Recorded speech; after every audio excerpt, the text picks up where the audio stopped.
Hi, everybody. Sorry, I'm going live on Instagram too. 1 second.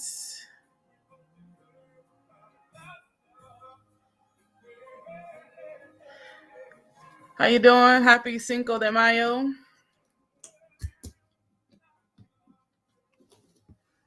I hope if you are celebrating Cinco de Mayo that you are patronizing authentic Mexican restaurants and not wearing sombreros. And if you do not have a Spanish name, not saying that this is your Cinco de Mayo name. Please don't do that. You can enjoy this holiday without being disrespectful. All right. So, yeah, happy Friday. We are live at 5 with LuzCelenia. We have done 5 days and we're going till May 14th. As forgive me, because maybe some of y'all thought, because I'm getting, we're preparing for Dear Mama. I honestly didn't make the connection until this morning that the 14th is Mother's Day. But that's how God works, right? Because it wasn't intentional, but definitely the synchronicity of it, considering the topic, healing the mother wound. So yeah, that's what's going on every day, live at 5 until May 14th, including on Mother's Day. Today, I was going to show you guys a quick video, but I couldn't get it to upload my phone. I need to get one of those USB things because I have way too much storage. Way too much in storage on my phone. So I'm just going to tell you a story based off of, I don't know if any of you watch the show Kung Fu. I believe it airs on CW first, but it's airing on HBO. It's on HBO Max. So if you like kung fu type fantasy type shows, it's pretty good. Fight scenes are pretty good. To kind of give you a synopsis, this girl finds out that she's a warrior from her bloodline and her family lives in San Francisco, and she becomes sort of a vigilante superhero kind of situation. And her mentor, who she calls her Shifu, is missing. And in an effort to find her, she does some illegal things. She gets arrested. She's in jail, and she starts to meditate. And in this meditation, she finds this kind of like Garden of Eden, paradise type place. And her mentor, her Shifu, is there, and she's telling her mentor, Shifu, this, I feel so good here. It feels, I have this connection with this place. It feels like I belong here. I don't want to leave. Now, mind you, she's in meditation, and her Shifu tells her, like, that's great. I'm glad that you found a connection here, but you can't stay here. And she's like, why? And she's like, because peace is not stasis. Now, stasis is defined as a period or state of inactivity or equilibrium. A period or state of inactivity. And again, Holy Spirit talks to me through all kinds of things. And in that moment, I was like, how many of us are confusing peace with inactivity? Or we're healing, we're on this journey, and we don't want to do anything. We're scared of trusting God and trusting ourselves, and we become reclusive, and we convince ourselves that peace is inactivity, when no, that's not peace, that's stasis. Hey Google, turn the volume down. And so, but what is peace? So again, the first definition that comes up from the Oxford Languages Dictionary says that peace is freedom from disturbance. And it isn't that powerful, because again, the second one is a state or period in which there is no war or war has ended. But that first one, that really hit me, because again, freedom from disturbance. It does not mean that disturbance does not exist. Freedom from it doesn't mean it's not happening.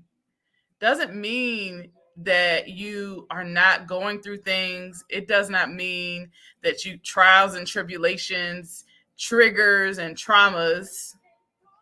Oh, that was good. Y'all like my alliteration? Trials and tribulations, triggers and traumas. Um, it does not mean that those things are not happening. When I think of freedom from turbulence, I think of transcending. Another alliteration like that. Hey, I'm on it. I think of transcending the turbulence, transcending the the vicissitudes of life. And how do we do that? Well, later on in the scene, she tells her, like, you can't stay here because this is stasis and you're not, and you have a responsibility to go back and do the thing that you know that you need to do. But before you can actually accomplish those things that you know you're responsible for fixing, the mission that she was in the middle of, there's something that she has to do first. Now, the answer, she doesn't even tell her what she needs. The Shifu could have. A lot of times we have leaders we look up to and we're always looking for them for the answer, and or maybe we're not looking at them for the answer, but they're constantly telling us that they're the one with the answer. When truth be told, if we really got still and we really were honest with ourselves, we know what we need to do. We're just avoiding it for whatever the reason. We don't like the answer. Her answer that she gave her Shifu about what she needed to do was to forgive herself, because a previous episode, she was so angry that she actually beat somebody, which is against her code. She beat him until he was in the hospital. So she violated her own values. But more importantly, I'm not going to sit here and tell you that you need to forgive yourself. If you know that that's what you need to do, then by all means, it's time to work through that. More importantly, I want you to get still and be honest with yourself. Maybe grab a pen and a notebook and start to journal, grab your voice note, and just to stream of consciousness and be on. The first thing that came to mind when I said that you know what it is that you're avoiding that you need to do. What was the first thing that you thought of? Why aren't you doing it? What are you afraid of? By not doing it, what are you getting out of your life?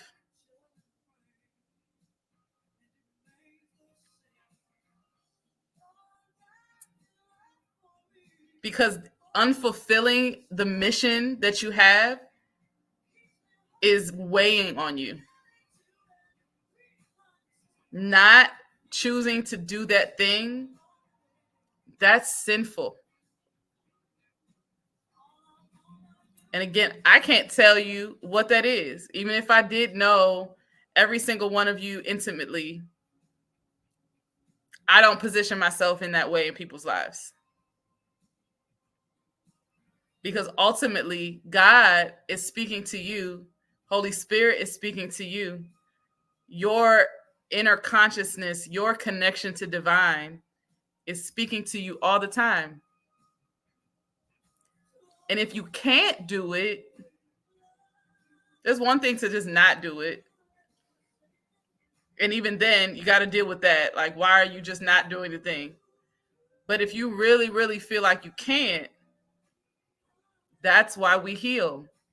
We heal for where we need to be and where we're going. That's why healing is a journey. You can't heal from everything in one go, because that thing that you feel like you've dealt with enough, you dealt with it enough for where you are. And when God takes you higher or deeper or wider, you might have to deal with that again, because now you're in a new place.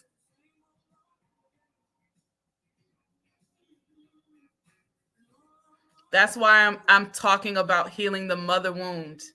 Because of capitalism and patriarchy, our mothers often are the primary person that raises us. It doesn't mean that our fathers are off the hook and they're perfect.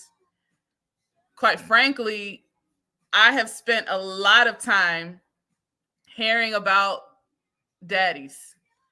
I was charged with having daddy issues before I even really had a chance to figure all that out. They just knew I was gonna have daddy issues because I'm a product of a single mother, but no one ever said anything of the sort that would even intimate that I would have issues with how my mother raised me or didn't. Mothers are saints. We can't talk about that.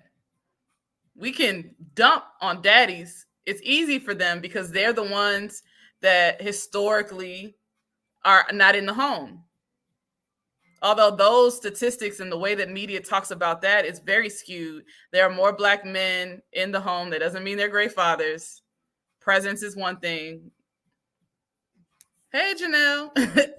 Thank you. Thank you. But again,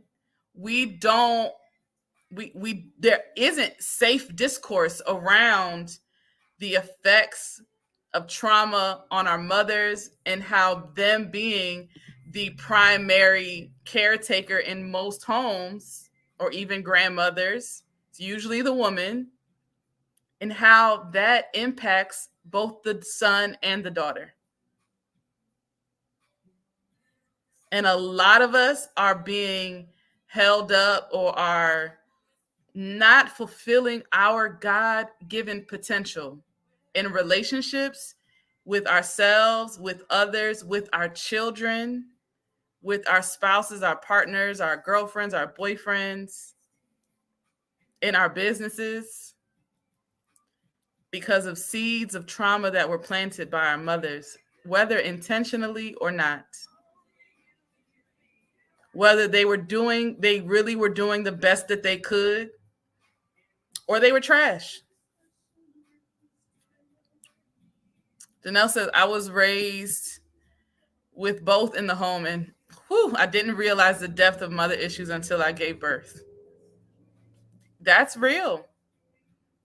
That is so real.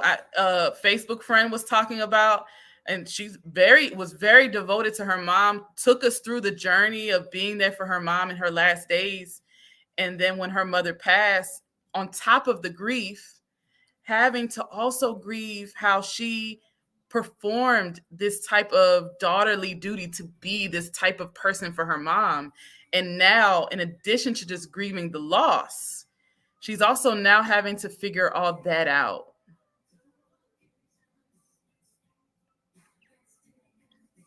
Some of us are mothers, godmothers, aunties, trying and doing it better for our children and not wanting to deny their humanity and letting them have opinions and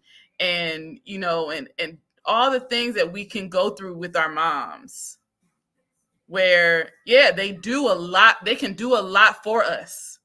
And especially if whether they've done a little bit or a lot, in their mind, whatever they've done to us and for us entitles them to say and do whatever they want.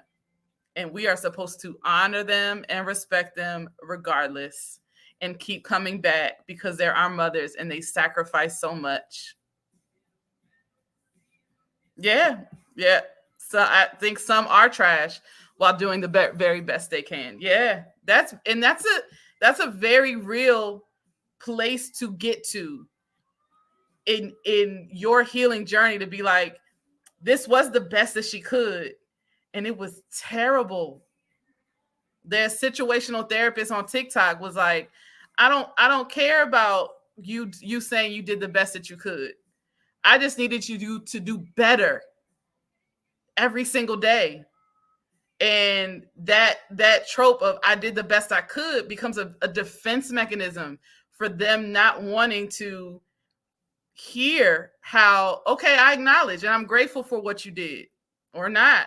because again, it was abusive. And no, I'm not going to be grateful for that. But even if, you can find places and times where it wasn't horrible, there was still a gap. Whether it was that you couldn't, didn't, whatever the case might be, like regardless of the reason, like you want your intention to be more important and greater than the impact that my childhood and the way that you raised me had on my life then, and how, and the impact that it has on my life now. And that's not how it works.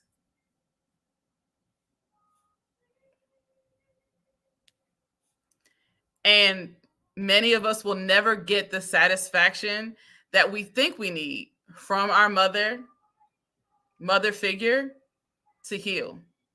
And I'm here to tell you, it'd be nice if we got it, not even just for us, but maybe that would also mark a sign of them on their healing journey. Just like you don't really need the closure from the person that broke up with you or ghosted you to move on. You can give that to yourself. Many of us are going to need to give ourselves the closure that our mothers can't or won't ever give us.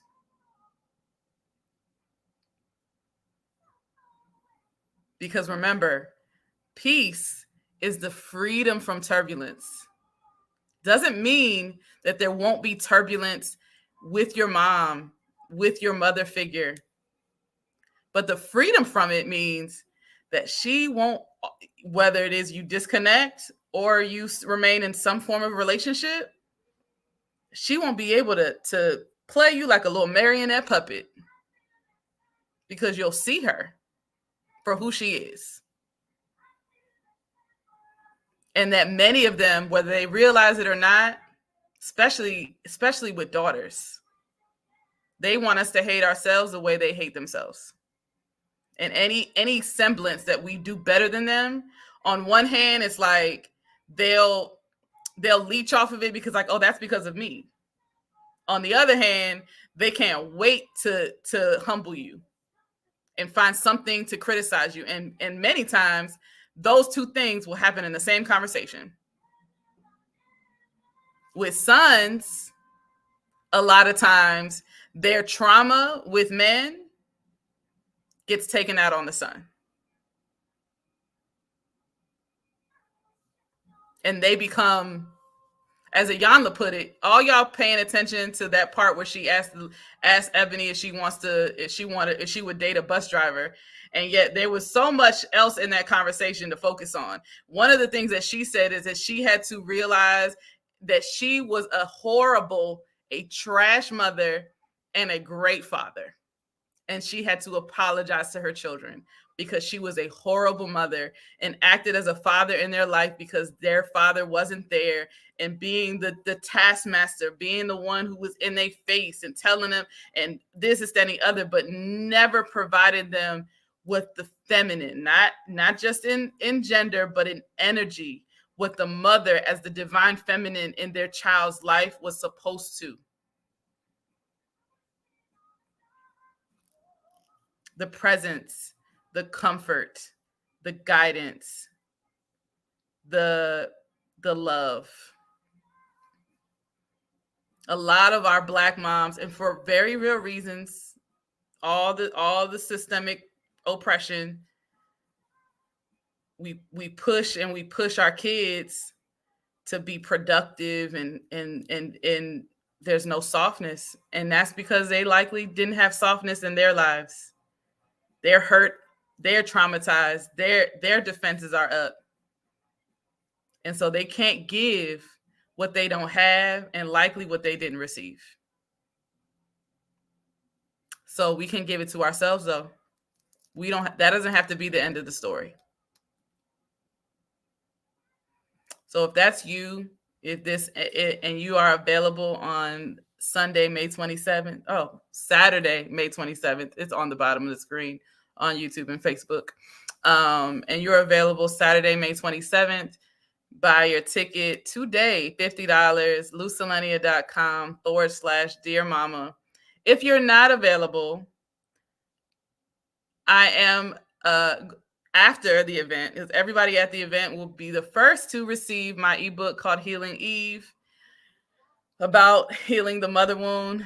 If you're not able to make it, or if you don't live in or around Baltimore, Healing Eve will be on sale at my website the following week. If you want to be notified when it goes on sale, make sure you go to LuzCelenia.com and sign up for the mailing list, because that is, I'll of course have it on social media, but you can get it right in your inbox if you would like. And then I'm also going to be releasing a journal that will accompany the book, that will have affirmations for each chapter and guided prompts for every single chapter in the book. So I'm really excited. I hope to see you all. If you can make it, if you can't, then I can't wait to hear how the book impacts your life. Definitely lock in. I plan on doing healing circles at least every other month, but you never know what's coming down. There's a lot that God has given me. I'm just waiting on Holy Spirit to be like, okay, now's the time. So you don't want to miss it.